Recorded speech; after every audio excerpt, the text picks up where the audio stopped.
You're listening to the Coach's Journey podcast, exposing the struggles and celebrating the successes in the life of coaches who are action takers and creating authentic impact in today's world.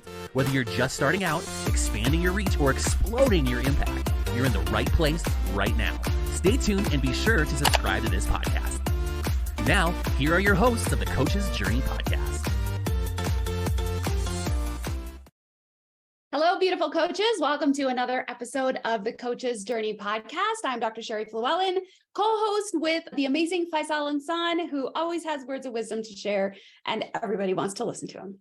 And so today we have a really interesting and important topic, and one that we are speaking about literally because we have, in all of the communications that we have with other coaches, this is about the single biggest repeating pattern that we're seeing with newer coaches, and sometimes, quite frankly, even seasoned coaches. So you don't want to miss this episode because you are definitely going to get some powerful takeaways that just might be exactly what you need to shift your coaching practice into exactly what you intended it to be in the beginning. Before we launch into that, we have something super exciting to invite you to that's coming up here in a couple weeks. Faisal, can you share that? Yeah, so we have first of all, thank you for inflating my ego. I feel like inflated. Can your ego be swole? You know, have you heard that term? Like when you go to the gym and you exercise, they say your muscles are swole. Yes, it can be, I think. Now your ego is swole. It's one of my favorite things. So at the end of the session, usually when I'm asking the question, like, well, what did you love about the session? Usually their mindset is like, oh, I love that you took me this, you did this, you did that. So I'm like, thank you for helping me boost my ego now. How does this help you? That's funny. And so that kind of what it does. It helps temporarily until I crash and then I will need you again. So we're going to talk about marketing, but we're also going to talk about it in the context of your entire coaching business. Now, I was listening to Alex Hormozi this morning, and if you aren't aware of him, haven't listened to his podcast or watched any of his YouTube videos, highly encourage you to. He is very smart about business, about sales, about marketing, about all of that sort of stuff. He shared this morning as I was at the gym, this interesting pattern or predictable way that we move through business. And I wanted to share it with you because it fits very nicely into a conversation about, is your marketing actually working? And if it's not, what's going to happen? So tell me if you can relate to this. You hear about coaching. You're probably have done something else in life. You went to school for something else, or you've got this other career or job. You hear about coaching and you're like, I really like to help people. This sounds amazing. I could have a coaching career. I could potentially be my own employer and be able to work whenever I want, to stay at home. There's so many amazing things. So you hear about some of the significant success that other coaches have, and you are so excited. Now, this phase is what Alex calls the uninformed optimism. You are so optimistic, but the reality is your optimism is only coming from a small section of the reality of what it is to be a coach, but you're super excited. So you jump in, you get that certification, you tell the world through your Facebook post, I'm a coach now.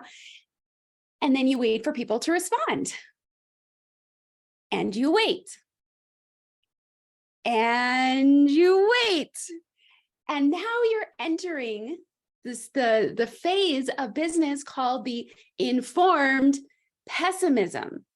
Because once you've jumped in and started to do the work, this is predictable. I've started and I'm part of multiple businesses, and it is absolutely predictable in my experience as well, that once I actually start, I have this oh crap moments, because there is 100% or 100 times more things and energy and work and time needed to get this thing off the ground than I ever thought. And so this section, this phase of the informed pessimism sets in, and you're like, oh my gosh, this isn't working. Why isn't it working? And you're just, this pessimism, this frustration is just continuing to grow, and you're realizing all the things, or maybe some of the things that you might need to be doing. And then you start to be like, well, can I really do that? Do I really have the time? Do I really have the energy? Can I really do this? And all of that excitement that you had built up when you made that decision to be a coach it's like the balloon is bursting. Maybe it burst, or maybe it's just that slow leak that sounds like somebody's letting one rip. And it's like flying all around the room. And it's like, at some point it's going to hit the floor and it's going to be limp. And that's what we call the crash and burn scenario. But before the crash and burn scenario happens, there's this moment that Alex calls the crisis of meaning. As you have been getting frustrated and overwhelmed at realizing that you didn't take into account all of the things that you need to do as a coach to actually be successful, you hit this moment where you're like, maybe I'm not meant to be a coach. Maybe I made a mistake. Does any of this sound familiar?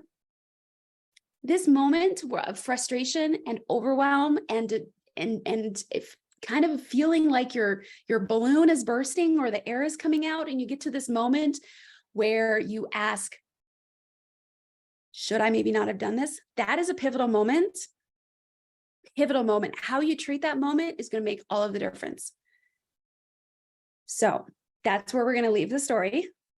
And I'll bet probably 95% of the coaches listening to this can resonate with how that went. So the critical question is, if you honor that initial inkling, that initial desire, that thought of like, maybe I should be a coach, I could really enjoy this, I could really have an impact. If you honor that, when you get to that moment of the crisis of meaning, there's a pretty important thing you can do there to keep yourself moving. But so we're going to take a pause on that. Faisal, what do you want to add to that before we kind of jump into where coaches are at right now with this informed pessimism and the challenges around marketing?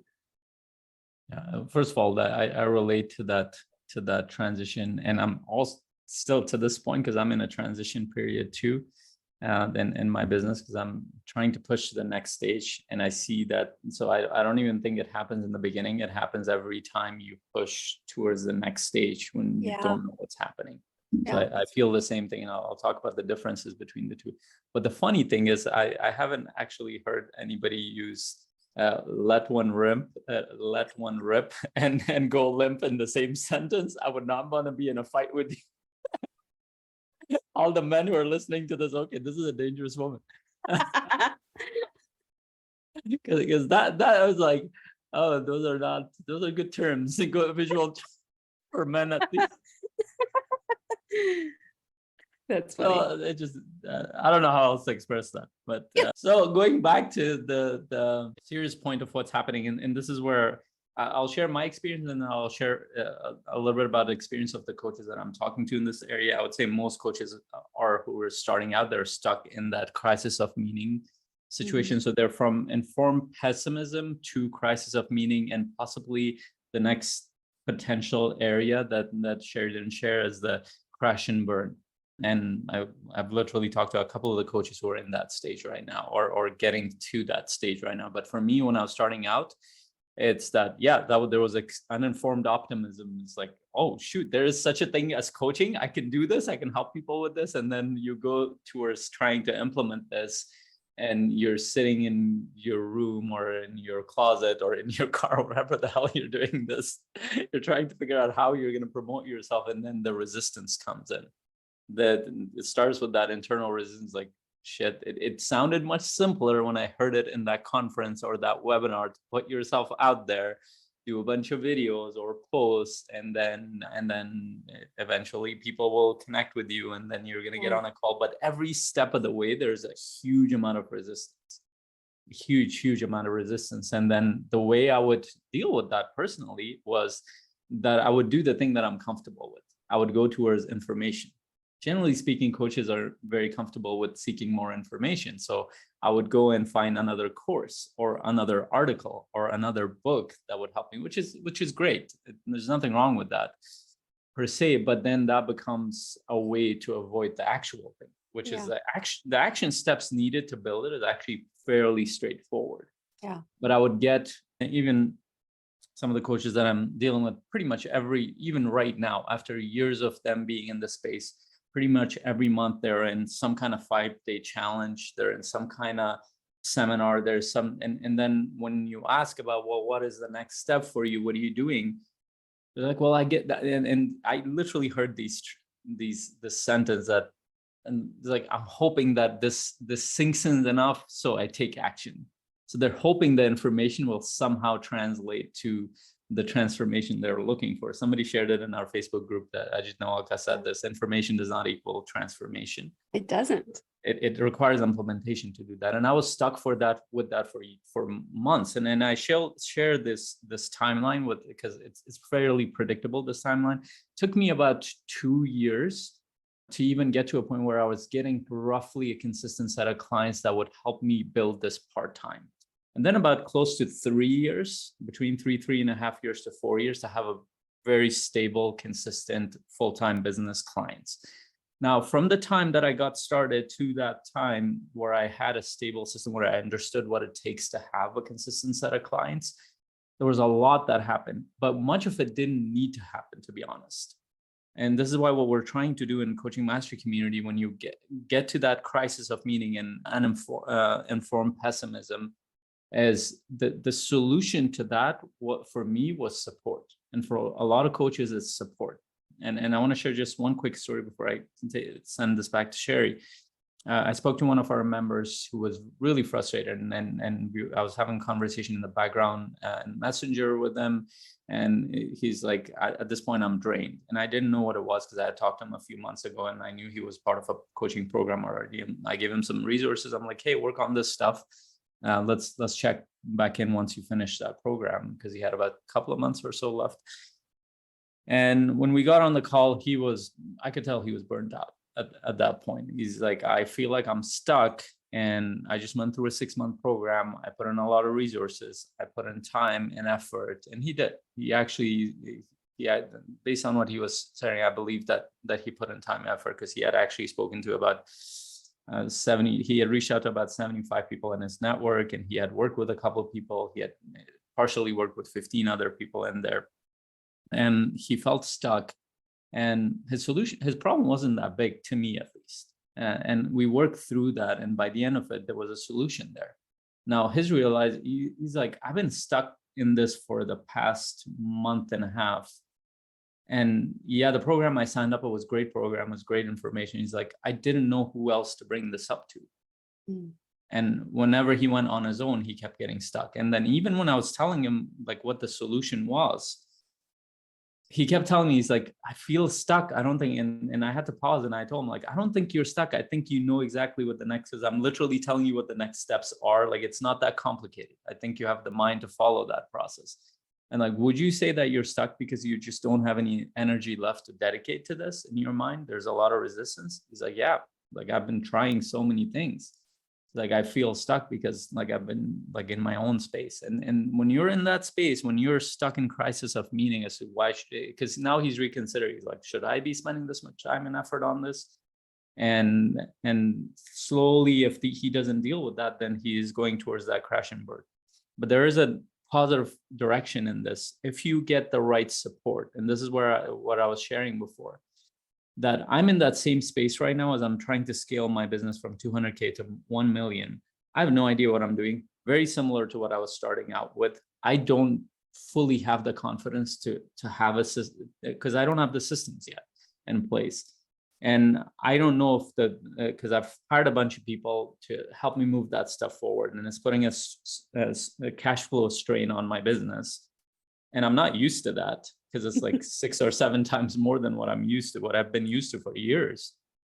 The only reason that I'm not going out of my mind, well, part of it is that I've developed a certain amount of resilience in the process and a certain amount of confidence in some of the things that I'm doing. And I know how to regulate some pieces of my emotions, but a huge part of it is because I have a business coach, a community, our own community here, who have been at multiple levels ahead of me.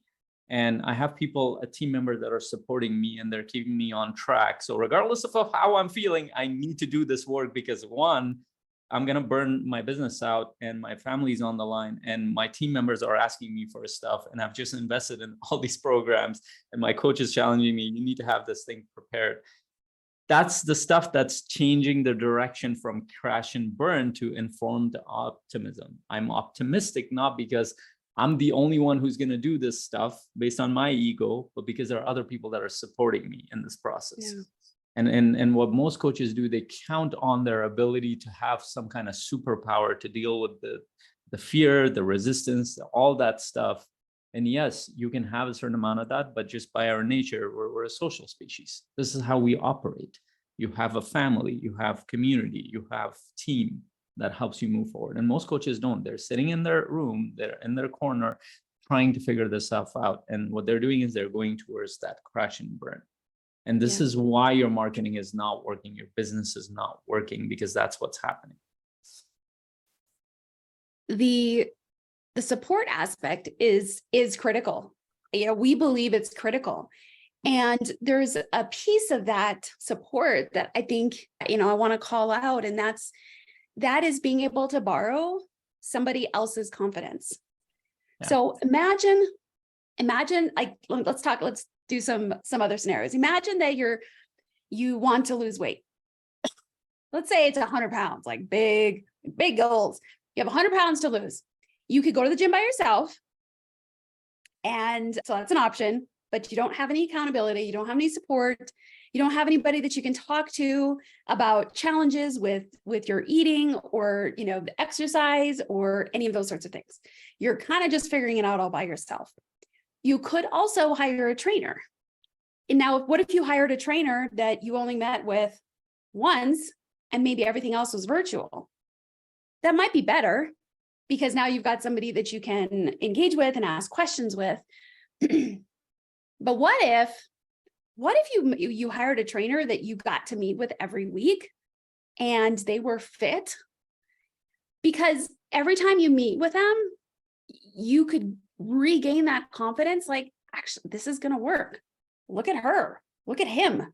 Look at the examples of some of the people that they've helped. You're able to see repeatedly the impact of the exercise and the eating program. You can see that it works. So you're borrowing their confidence. You may not have confidence that it works because you probably failed at things in the past. So maybe your confidence in yourself is shaken, but that's okay because you can look at somebody else and be like, okay, they can do it. There is a path and they're on it and they're inviting me and bringing me with it. So because I have the support, because I have the encouragement, and because I can see the path in front of me that somebody else already took, that I get to interact with a lot and ask questions. Anytime I'm stuck, I can be like, this thing. And they're like, okay, well, that's okay. Here's another way around it. Or here's an alternative. That is, statistically speaking, that is going to get you the 100-pound weight loss far more than any of the other options. And that is exactly why we have set up the Coaching Mastery community the way we have, because we have coaches of all successes that have been in long time, been in short time, but we get to meet and physically, even if it's virtual, it's physically, we get to see them and have these conversations. And there's so many rich questions that come out about, I'm stuck here. I don't know what to do here. And then other coaches will jump in and they'll be like, oh, like, this is what I've done. This is what I'm doing. This has worked. I'm struggling here too. So powerful. And so it's this community of support where you can borrow other people's confidence because you know that it's possible and they're doing it. That's what I love about a true community of support. Yeah, I really love that. And there are two pieces in there. One is that, and one of the reasons why I think CMC works, and I think there's a lot of potential in there, is that if you were to picture, I kind of, in my mind, the visual, like if I'm on a journey and imagine I'm on a trail in a forested area, a forest that I don't know anything about, there are lots of scary things around, but there are lots of opportunities that, as we're going through this journey. I ideally want some people who have been ahead of me on that path, who know what are the obstacles that are going to come, who know where they're going to get stuck and not just one person, but a group of people. And then some people who are along this journey with me. So I feel safe and I feel encouraged that we're on the same thing. We're supporting each other. And this is not like, I'm a coward. I need help. No, this is just by your nature as a human being. A lot of times in the Western world, we feel like individuals in our home. You take away the system, you take away the people that are running everything from electricity to food processing system to everything else, your grocery and everything else, you will be shit scared of your life. You will not be able to function. If somebody took you and put you in the forest, you don't have the ability to hunt and do all sorts of stuff to survive. You will be like, there's a movie, you got to watch it. Have you watched this movie, The Gods Must Be Crazy? No. You got to watch this movie. You went to Africa as well, so this is pretty cool. This is about the Aboriginal tribe there, the Kalahari, the Bushmen of the Kalahari. Hilarious movie. They kind of translated like what people do in the Western world, and then compared it to how those people function. It's so funny too. They're not talking most of the time. It's like it's a 90s movie, and there are two parts to it. The first one is, I like the first one, but I like the second one too. So basically, the whole movie's around a Coke bottle. It's hilarious how there's a guy in a plane, those small little planes where you could open the window, and he has that glass Coke bottle. He drops it, and it goes in the middle of Africa and the Sahara, and with the Bushmen, and they grab it. That's the hardest substance they know in that region, and they start to. It's a cool story. Basically, that bottle becomes a problem for the Kalahari. But around that story arc, there's like these Europeans who come in with their truck full of water, because you cannot survive in that region without water. And that region is one of the driest places on earth. And somehow the Bushmen, because of the roots and plants that they are aware of, the knowledge that they have, they're able to sustain themselves. But these Westerners, when they come in with these water tanks, as soon as the water tank is done, they're like out of there because they cannot function in there. But these guys just survive. They've grown up for generations in that space. They don't know what to do. And the whole movie is kind of the comparisons of the ridiculousness of how we look at ourselves, but we don't realize how dependent are we in our systems. But it's also funny. Anyway, coming back to that, I don't want to lose my train of thought. What was I going to touch on for that? How connected we are in our culture, especially in the Western culture, that we see ourselves as individuals. Yeah, and that's the ego thing that I needed to deal with, and pretty much everybody needs to deal with that. We need support, not because we're not enough or we don't have the courage or anything like that. The fact that you're in this space, you already have the courage. But what I was referring to is that by the function of how we are, we need support around us. We need feedback. And the reason why my CMC works is that there are a few people ahead of us. There are a few people on the journey with us, and a few people that are behind us. And as human beings, we drive a lot of meaning when we contribute to other people who are a little bit behind us.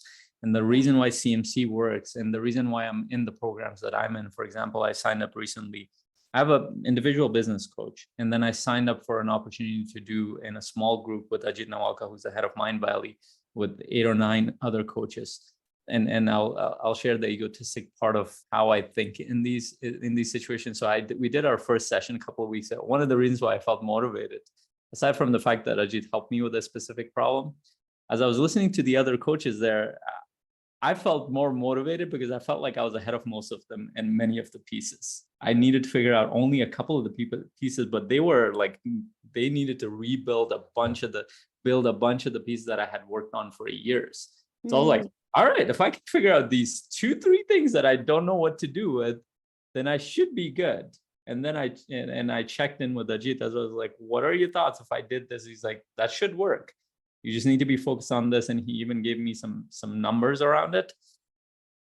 Yes, that's my own shortcoming to compare myself to a bunch of, but it helped me. It helped put my situation in perspective. Had I not been around these coaches and what Ajit was sharing, I have my own frame of reference. I have no idea where I am, but it gave me a frame of reference as to where I am in that growth journey. And the value is that the other coaches are going to get to see you and borrow your confidence because you've already done some of the things that they still have to figure out and to establish. So there's there is support and value going both ways. Yeah, and that's the piece that's the same in coaching mastery communities, that and that's why we set it up as a leadership model, is that as coaches grow within our community, they become the mentors. They become the coaches that support those who are starting out. We're not the ones who are the gurus or the head. None of us individually are. We're just the model that coaches, and that confidence that Sheri shared that you need to borrow for the moment until you build it yourself foundationally. And going back to your marketing. So the reason why in the initial part of marketing is to put yourself out there one way or another.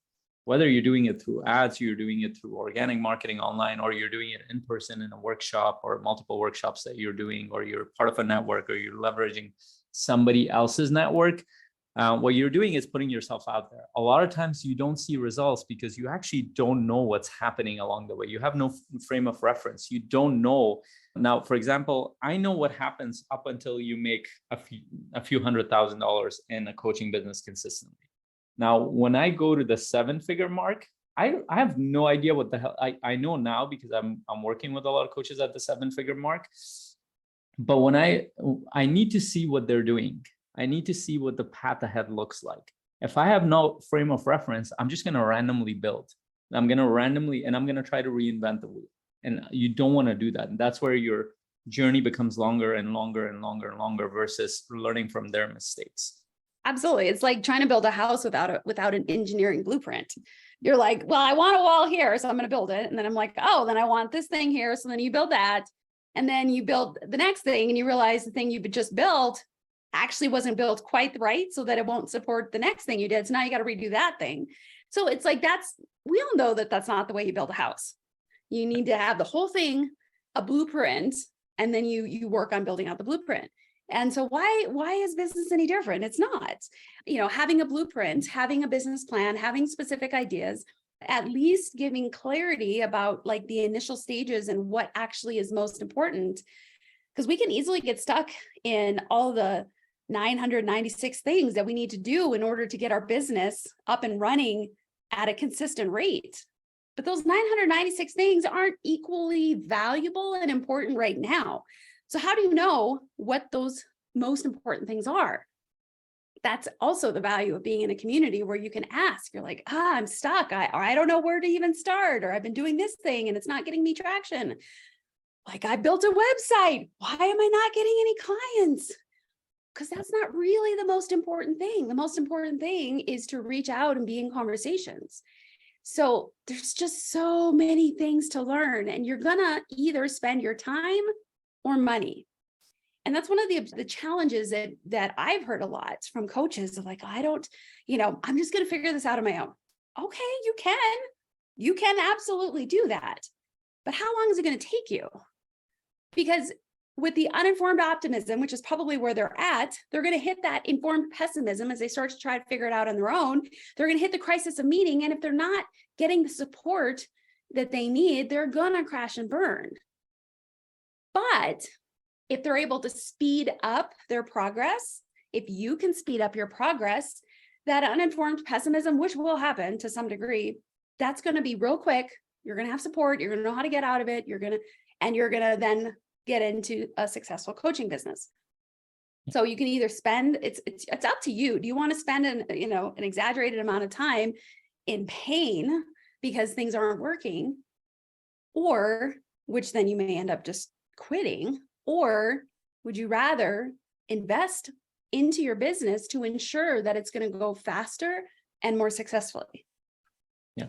And I want to make it a little bit even more specific. So when I give that timeline of 3 to 4 years, that's average. Like every 6-figure coach I know right now, and there are not that many of them, and even every certification I go to, you can literally handpick them. And every organization you go to, you can handpick. Not to mention so most 7-figure coaches, they end up creating other communities and other programs and other things because they realize that it takes, like, they can help other people at that point. Yeah. So when you kind of watch their journey, you find out a few things. So when you go into, for example, if you were part of a certification, you will always hear a couple of people are always kind of sharing their wins. This is like 2% or 5% of the group. We don't realize it because we'll just focus on that. And then we'll look at that, like, what the hell's wrong with me? Why am I not creating that? But when you look at the backstory of how they got to that, they either have some kind of background knowledge. So a couple of the coaches that I know, they both have marketing agencies. Background knowledge. Another coach I know who was a business coach before they jumped into becoming a high performance coach, for example. Or they had some other connections or support or some background knowledge that helped me. Now, of course, they earned it. It didn't come randomly. It's not like they got something out of nowhere. But then the coaches who are there, they're kind of watching. There's like, there must be something wrong with me. And there's a huge gap in there. They don't understand what that gap is. And the gap is that you just don't have enough support. And the people who are on top, who are creating these marketing or business programs, especially the program that I was referring to that this client went towards, there's nothing per se wrong with the programs. And they will even say, like, this is great information. It's great information, but it's not the information that will help you build your business right now. Yeah. And this is a piece to understand for everybody at a bigger level too. We live in the age of information. In fact, there's too much information. You can pretty much learn anything you want out in the internet. You don't need us to give you a lot of this information. That's not what we're selling in CMC. That's not what we're trying to support our clients with. What we're trying to support you with is what doesn't exist in most places, an implementation process. So that implementation process, now I'll share what that looks like. That's gonna are depending on how of course this depends on your own efforts, but I think that you can cut that journey of 3 to 4 years down to 6 months to 1 year to at least start to get a consistent set of clients if you are in a community and you have coaches that are helping you go in that direction. So that curve that goes from crisis of meaning to informed optimism and towards achievement, that curve gets more, it becomes easier to climb. And the reason it becomes easier to climb, and this is how it works in our community, we don't just help you by giving you information. We have our course content and everything, but you show up to a session where we help you think through how you can implement this. Then we don't just leave you there. We have a WhatsApp group. If you're running into a challenge, send it to us. Send us the challenge so we can give you feedback. And the feedback is not just from coaches who are at the same level as you or behind you, coaches who are ahead of you as well. And on top of that, you have a coach that's supporting you to move ahead through that process individually in the background, at least in our main program. Like that level of implementation, the reason why it doesn't exist after we started to put this in place, we're like, in the beginning, we're like, I don't know why these people don't do this. When we did it, we're like, oh shit, we know why they didn't do this, because it's too much work. And even for us, it's too much work. The reason why we're slowly building is because we want to build the right pieces of it. And we're also creating a business around this. How can we create this to support you and not it consuming all our life? And the reason why a lot of the other influencers, they don't do that is because it's too complicated to build this. It's too complicated to hold somebody's hand. They will need to charge at that level. And I don't know if coaches will be there. We're trying to do it a different way. We're leveraging leadership models to do this. And we're having success in this area. And we need more coaches like you to join us, because it's going to be run by the coaches in the community. And we want the coaches to progress through the community as well. Our vision is that.